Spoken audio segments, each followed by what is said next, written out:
Well, it's a first of its kind case in King County. Police seized military-style weapons from a self-proclaimed neo-Nazi. Authorities believe the man is a state leader of a small but dangerous extremist group. Here's the thing. He has not been charged with a crime or making a specific threat.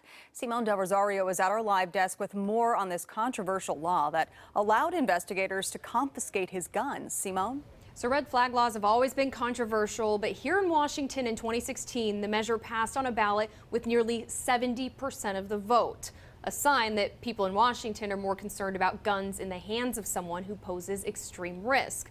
Now, authorities took 9 guns away from Kaleb Cole, saying he fit that description of someone who posed significant danger of hurting others.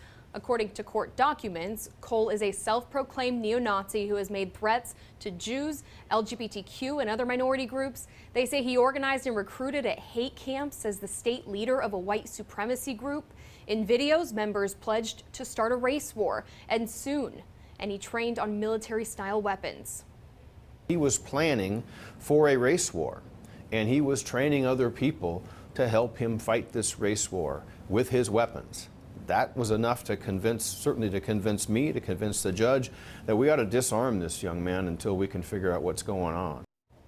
Well, along with Washington, 16 other states and D.C. also have red flag laws on the books, but this specific case is a very rare way to use it. Most often, it's a family member or friend who's worried about a loved one with suicidal ideations, Satterberg tells me. You know, I feel lucky that we have this ability to respond before something happens. And so often we do it in a way to really come to the aid of a family that is concerned about a loved one. And the family doesn't know how to remove those weapons without escalating things. We have a team that can do that.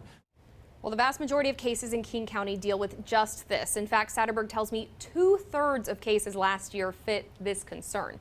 Now, the way the protection order works, authorities can petition to remove guns for up to a year, but that person has the chance to fight back. In Kaleb Cole's case, Satterberg tells me he never showed up to his hearing. Again, Satterberg says it's the first time law enforcement has asked to remove someone's gun instead of a family or loved one, but he tells me he's glad this law is in place for extreme cases like this.